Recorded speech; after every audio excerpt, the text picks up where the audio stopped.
Aqui em Portugal tem diversos setores que são maioritariamente ocupados por imigrantes, né? Que são imigrantes que trabalham nesses setores. E tem um setor que e eu sinto um pouco de falta disso, um pouco, não, eu sinto bastante falta disso aqui em Portugal, eu ainda não vi muito debate sobre isso. No Brasil, esse debate vem avançando de maneira até significativa e bem interessante, que é sobre o que no Brasil tem se chamado de uberização, né, do trabalho. Aqui em Portugal, que são os entregadores, né, de aplicativos, os próprios motoristas de Uber, dos Bolts da vida e tudo mais. E pronto, eu estou aqui 1 ano e meio em Lisboa, morando em Lisboa, e se eu não estou enganado, 100% das vezes que eu pedi comida por esses aplicativos, o entregador era imigrante. 100%. Em nenhum momento esse entregador era, era português, né? Ou era brasileiro, ou era de Bangladesh, ou era indiano, enfim. É dominado, não dominado, mas é ocupado maioritariamente por imigrantes. E eu chuto aqui até que a maioria deles de forma irregular aqui, né? E aí, voltando para o assunto que a Priscila estava falando, muito provavelmente muitos deles trabalhando, mas não regularizados, né? Não vistos como humanos aqui dentro da comunidade portuguesa. E pronto, acho que é meio que, não é como eu disse, não é uma questão, mas eu gostaria de ouvir um pouco a Priscila sobre isso, se ela conhece esse debate do lado, obviamente, do nosso campo, da esquerda, porque é muito complicado. Assim como é complicado falar com o imigrante, é mais complicado ainda falar quando o imigrante faz parte desse setor, né, que é precarizado assim ao extremo, né, e traz essa ideia toda desse novo, como eu já falei lá no início, desse ultraliberalismo, né, que dá a impressão, às vezes a pessoa não se vê nem como trabalhador, né, ele vê ali como um empreendedor, né, que eu faço o meu próprio horário, eu tenho aqui a minha motinha, eu posso trabalhar a hora que eu quiser e tudo mais, e entender um pouco com a Priscila se tem como abarcar, né, esse setor da classe trabalhadora e quais os desafios que essa questão traz para o campo da esquerda revolucionária. Vamos lá. É importante você perguntar sobre isso, porque eu queria explicar, e acho que vocês também já ouviram quando esteve lá na Casa do Brasil, como é que funciona a dinâmica do entendimento do partido, do PCP, e aí, no caso, a CDU, como é que entende o imigrante dentro da dinâmica da sociedade. O que acontece é o seguinte: o partido compreende o imigrante como trabalhador. O imigrante, tanto o imigrante quanto o nacional. Se o imigrante é um trabalhador, ele tem direito igualmente às mesmas condições de vida de um português ou de um cidadão português. Assim o partido entende essa questão da imigração.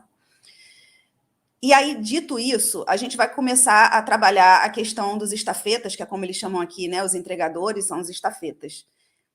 É muito interessante, porque o último dado que eu vi falava que, acho que era 88%, eu posso estar enganada, depois não vou deixar aqui que é definitivo, mas é assim, é uma porcentagem absurda, tipo 80% dos entregadores, dos entregadores em Portugal são imigrantes. E aí a gente vai entrar em algumas questões. O porquê que eles são imigrantes? Primeiro, a gente sabe que os locais onde mais empregam hoje imigrantes são trabalhos precarizados. Por quê? Naturalmente, o português vai querer contratar uma pessoa que seja, primeiro, portuguesa, porque também os círculos aqui de amizade, de conhecimento e de confiança, eles existem, né? E a gente sabe que a questão do brasileiro aqui, ou a questão do imigrante em geral, e não só aqui, mas no mundo, existe uma desconfiança, você não sabe de onde veio a pessoa, você não conhece a família, e etc. A gente pode colocar aí um monte de coisa aí dentro desse contexto, inclusive a xenofobia, né? E o racismo, etc. Existe, é um fato, a gente não pode fugir disso.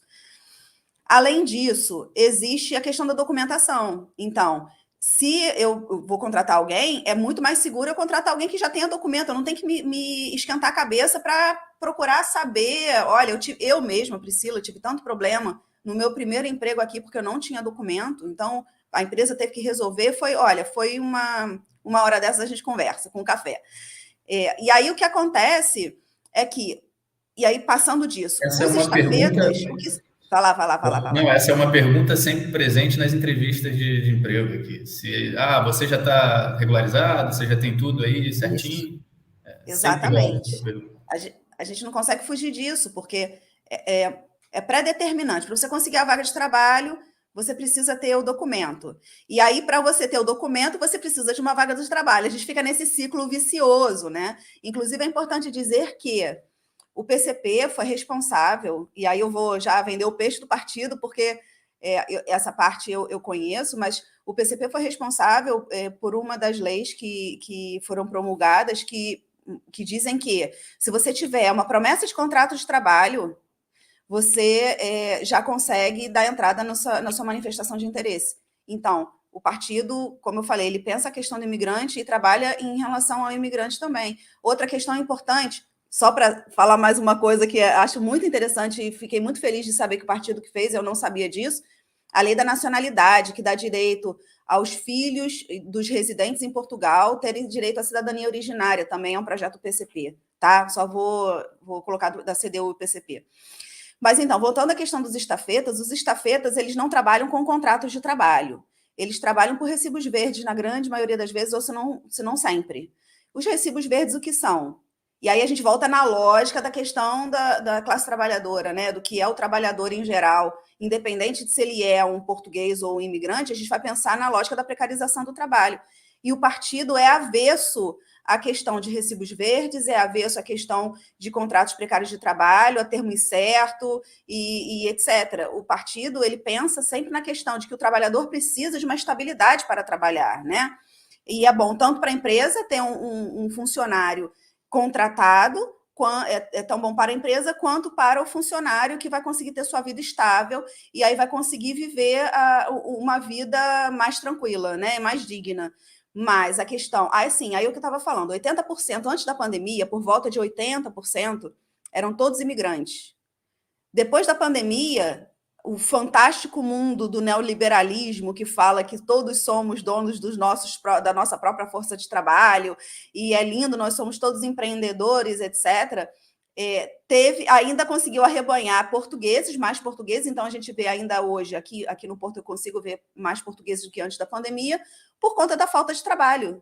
Então, existem essas vagas, que não são vagas, mas esse trabalho precário, e que é necessário, sim, a gente pautar isso, e eu sei que o partido pauta isso na Assembleia da República, contra a precarização do trabalho. E eu quero falar uma coisa, assim, uma vez eu estava numa live e eu ouvi uma pessoa muito entendida, falar assim, não, porque aos imigrantes apetece trabalhar nessas vagas de trabalho para conseguir seus documentos.